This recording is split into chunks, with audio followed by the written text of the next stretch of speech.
श्रोतागण, भाई और बहनों, मातृशक्ति को नमन।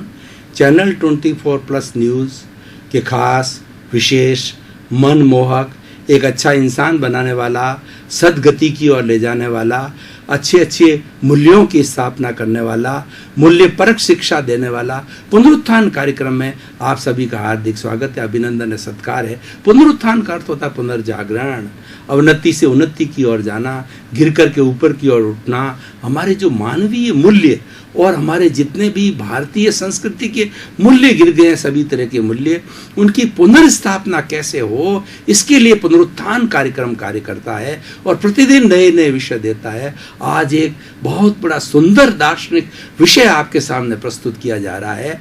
आज का विषय है कि मोक्ष का साधन कषाय मुक्ति। भाई और बहनों, दर्शकगण, श्रोतागण, भारतीय संस्कृति में पुरुषार्थ चतुष्टय बताया गया है। 4 तरह के पुरुषार्थ बताए गए हैं: काम, अर्थ, धर्म और मोक्ष। काम शरीर की आवश्यकता है। शरीर के अंदर जो भोजन करते हैं, भोजन से जो है हमारा खून बनता है, खून के बाद के अंदर मेद बनती है, मेद के बाद मज्जा बनता है और इस तरीके से सप्त धातु के अंदर वीर्य बनता है और ये वीर्य है व्यक्ति के अंदर मादकता पैदा करता है, कामुकता पैदा करता है और काम की आवश्यकता होती है और काम से सारा संसार चलता है, काम से ही वंश उत्पत्ति होती है। ये मेरा विषय नहीं, इसकी गहराई में नहीं जाना चाहूँगा। काम और अर्थ का होता है मतलब धन। धन एक ऐसा माध्यम है जिससे हम समाज के अंदर विनिमय करते हैं, एक दूसरी वस्तुएं खरीदते हैं और अपना जीवन यापन करते हैं। इसमें मुद्रा आती है। धन के माध्यम से हमारा डे टू डे जो है जीवन का संचालन होता है और ये हर एक देश की अपनी अपनी मुद्रा होती है, हर एक देश का अपना अपना धन होता है और उस देश के अंदर वो चलती है और दूसरा इसको अर्थ बोला जाता है। ये भी मेरा विषय नहीं है। अब तीसरा जो विषय है वो है धर्म। धर्म एक ऐसा साधन है जिसके माध्यम से हम चतुर्थ पुरुषार्थ जो हमारा लक्ष्य है, ये 3 तो उसके साधन है और साध्य जो है वह है मुक्ति, वह है मोक्ष, जिसकी आज मैं बात करने जा रहा हूं। तो हमारा मोक्ष के लिए धर्म एक साधन है। धर्म एक पवित्र चीज है। हमारी पॉजिटिव थिंकिंग को हम धर्म कहा जाता है। वस्तु सहाओ धर्म, वस्तु के स्वभाव को धर्म करता। धार्यति धर्म, जो धारण किया जाता है उसको धर्म कहा जाता है। आत्मशुद्धि साधनम धर्म, जो मुक्ति की ओर ले जाता है, ऐसे साधन को धर्म कहा जाता है। और हमारा जो साध्य है वह है मोक्ष, उसको मुक्ति। तो आज मेरा जो विषय है वह है कि मोक्ष का साधन कषाय मुक्ति। हम मुक्ति चाहते हैं। मुक्ति किससे चाहते हैं? हम दुखों से मुक्ति चाहते हैं। हमारे इस लौकिक जगत के अंदर, इस व्यवहारिक जगत के अंदर कोई तरह का कष्ट ना आना, आराम से रहना और हमारा मूड खराब नहीं होना। तो ये जो टेम्परेरी जो है हमको मुक्ति मिलती, ये भी एक तरह का टेम्परेरी मोक्ष है। लेकिन सर्व दुखों से मुक्ति, कि कोई कष्ट आए ही नहीं। यहाँ तो हमारे क्या होता है कि लौकिक जगत के अंदर हर संयोग के साथ में वियोग जुड़ा हुआ है। दुख गया सुख आया, सुख गया दुख गया, इसकी चेन चलती है। ये सुख दुख की चेन चलती रहती है। हम इस चेन को तोड़ना चाहते हैं कि हमको अक्षय सुख मिले, हमको कभी दुख ना हो। तो वह मुक्ति की अवस्था होती है, वो मोक्ष की अवस्था होती है। मोक्ष की अवस्था के अंदर ये शरीर नहीं होता है। आत्मा जो अजर है, अमर है, अविनाशी है, जिसका रंग नहीं, रूप नहीं, गंध नहीं, वर्ण नहीं, जलती नहीं, मटती नहीं, कटती नहीं, तो फिर क्या है? वह अनंत ज्ञान वाला है, अनंत दर्शन वाला है और अनंत शक्ति वाला है, अनंत सुख का धाम है, जिसकी हम बात करने जा रहे हैं। कि मुक्ति के अंदर अनंत सुख है, अक्षय सुख है। अब देखिए, अक्षय सुख की बात तो हमने कह दी, पर इसका साधन क्या है? देखिए, साध्य को प्राप्त करने के लिए साधन की आवश्यकता होती है और ऐसा कहा गया है, अगर साध्य शुद्ध है तो उसके लिए शुद्ध साधन चाहिएंगे और अगर साधन शुद्ध है तो साध्य अवश्य ही शुद्ध होगा। इसलिए कहा जाता है कि शुद्ध साध्य के लिए शुद्ध साधन की आवश्यकता होती है। शुद्ध साधन के लिए शुद्ध प्राप्ति जो होती है वो शुद्ध साध्य की होती है। तो हमें करना क्या है? हमारे साधन क्या है? वो हमारे साधन है कषाय मुक्ति। कषाय मुक्ति का अर्थ ये हुआ कि हमारे इस आत्मा को बांध करके किसने रखा है, इस आत्मा को किसने जेल में डाल रखा है। जैसे मान लीजिए मेरी उम्र 100 वर्ष की है, तो 100 वर्ष तक मेरे को शरीर में बांधे हुए कौन रख रहा है? ऐसा नहीं कि मैं पहले ही चला जाऊं, नहीं जा सकता। जो किसी को कोर्ट ने अगर सजा दे दी है 14 वर्ष की, 10 वर्ष की, 5 वर्ष की, तो वो पहले जेल से मुक्त नहीं हो सकता है। ये बात अलग है कि वो अपने जीवन की शुद्धि करे, चरित्र की शुद्धि करे, और जेलर जो को मालूम होगा इसके अंदर शुद्धिकरण हुआ है, और उसके बाद के अंदर जो है जज है जो है उसके अंदर कमी कर सकता है। तो वो जो शोधन की प्रक्रिया है वह है हमारी कषाय मुक्ति। भाई और बहनों, कषाय एक अशुद्धि है।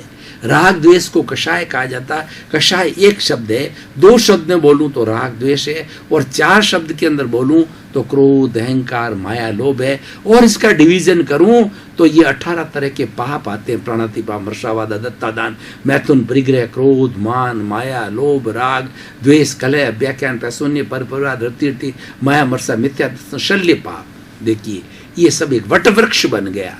ये वटवृक्ष का जो बीज है कषाय, उस बीज से टहलियां निकली जो राग द्वेष की, उससे और जो पत्ते निकले वो क्रोध, मान, माया, लोभ, और उस पत्तों में से पत्ते निकले वो हमारे 18 तरह के पाप है। तो इस तरीके से ये कषाय का जो है एक वटवृक्ष बन गया।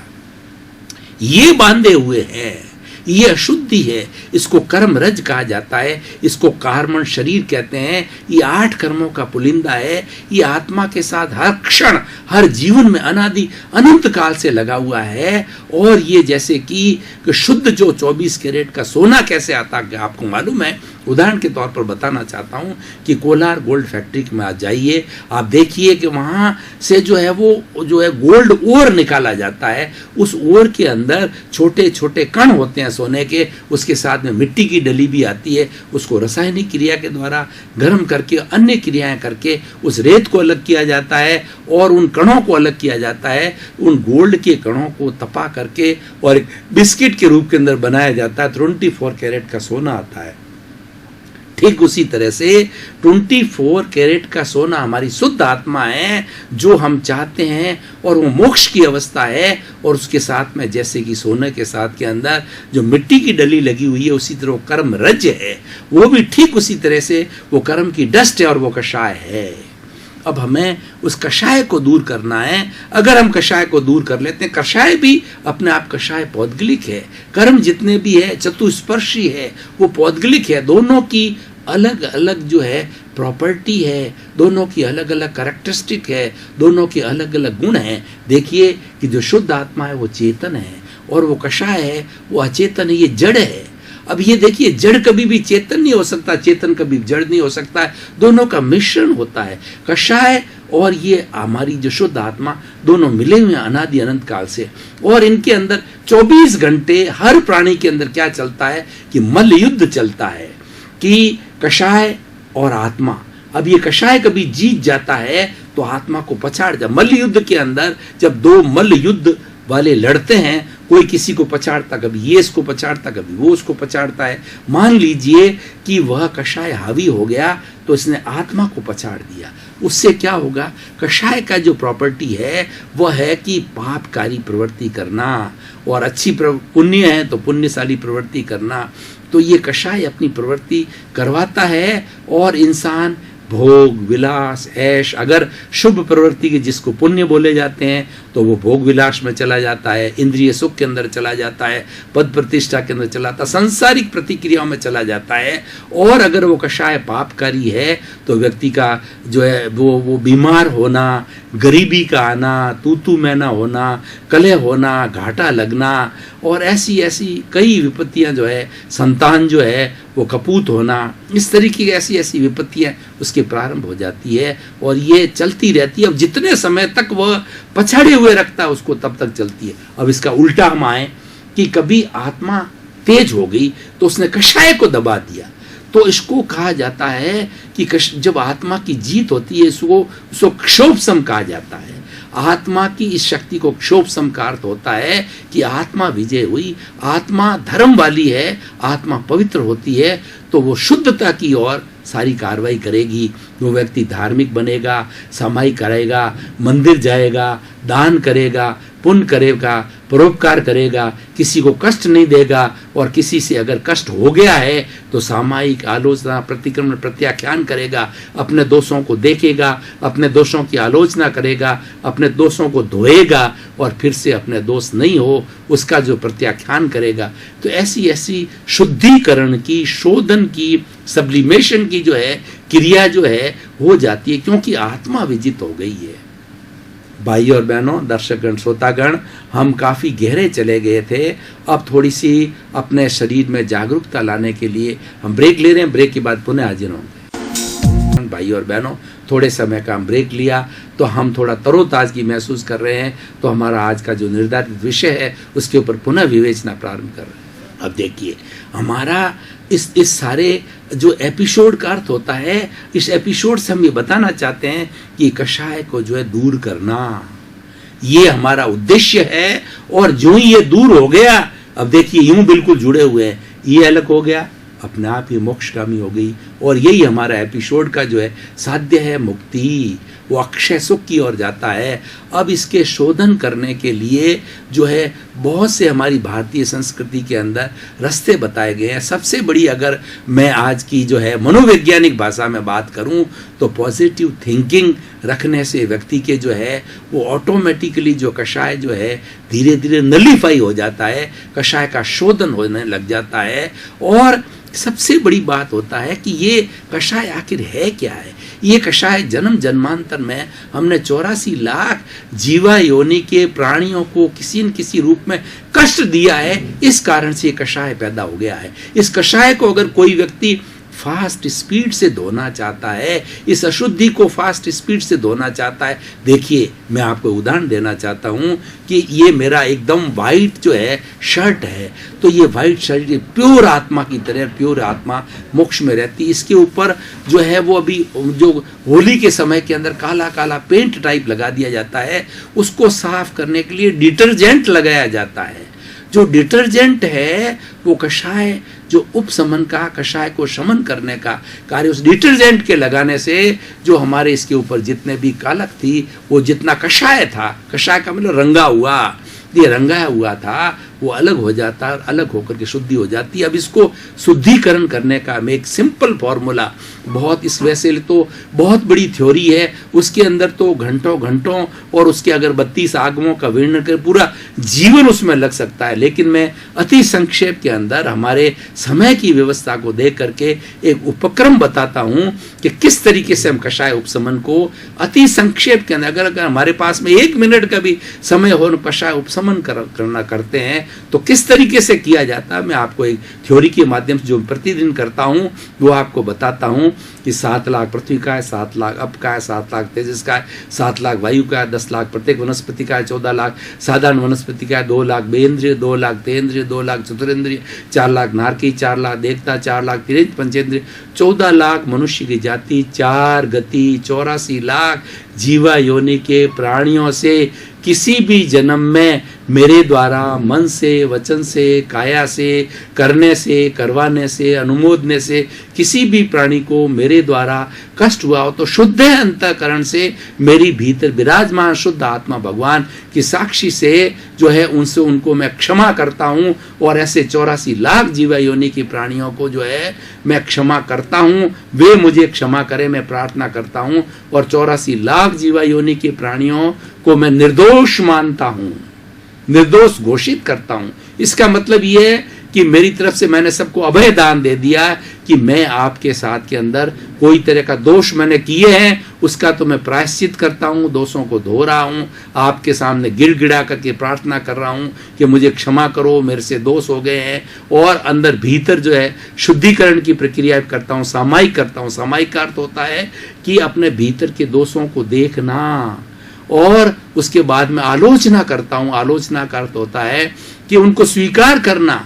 आपने अपने दोस्त को समाई करके आपने देख लिया कि मेरे में से 18 पाप क्या क्या हुए, कब कब हुए, एक एक पाप की आप समाई करते हो, आपने देख लिया, उसके अंदर ऑब्जर्व कर लिया, लेकिन उसके बाद आप स्वीकार नहीं करते हो, तो वो स्वीकार करना जरूरी होता है। जब तक व्यक्ति अपने दोष को स्वीकार नहीं करता है, तब तक हमारा जो बाहर का जज है वह भी पनिशमेंट नहीं देता। भीतर का जज है वो तो बिना दोष को स्वीकार किए पनिशमेंट देता ही नहीं है, और दोष स्वीकार कर लेता तो शुद्ध हो जाता। भगवान कृष्ण ने स्वयं गीता में कहा है कि तुम भक्ति मार्ग के अंदर आ जाओ, तुम्हारे सारे जितने भी जीवन भर के पाप किए हुए हैं वो पाप कर्म मेरी शरण को आप में न्योछावर कर दो और मेरे को समर्पित हो जाओ। तुम्हारे पुण्य पाप सब मेरे पाप है, मैं तुम्हें तुम्हारे पापों से जो है पापों की सजा से मुक्ति दिला दूंगा और तेरी मुक्ति करा दूंगा। ये भक्ति मार्ग है।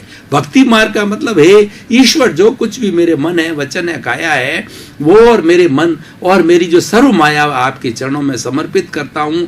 मेरे जो है भाव कर्म, द्रव्य कर्म, 9 कर्म जो है और वो आपके चरणों में समर्पित, मेरे नाम की सर्व माया आपके जो है वो चरणों में समर्पित करता हूँ। इतना समर्पण भाव होता है तो ईश्वर तो देखते हैं मेरा भक्त है, और वो इस बात की गारंटी ले लेते हैं, इस बात का संरक्षण कर लेते हैं। उसको मुक्ति दिलाने की जो ईश्वर जो है उसके ऊपर फिर अपने वो कृपा मार्ग से जो है उसको मुक्ति दिलाता है। भक्ति मार्गी जो है सिर्फ कृपा के मार्ग पर चलते हैं। तो इस तरीके से भाई और बहनों, ये जो कषाय उपशमन का जो है वो कृपा का मार्ग है। आप कृपा मांगिए सबसे और शुद्ध अंतःकरण से क्षमा याचना कीजिए। देखिए हमारी आत्मा के अंदर बड़ी विचित्र बात है कि हमारी जो प्योर आत्मा है, जो भीतर विराजमान है, वैसी की वैसी 84 लाख जीवा योनियों की प्राणियों में शुद्ध आत्मा विराजमान है। सब में वैसी आत्मा को देखो। हमेशा ये चिंतन करो कि निश्चय दृष्टि से मैं शुद्ध आत्मा हूँ और 84 लाख जीवा योनि के प्राणियों के भीतर विराजमान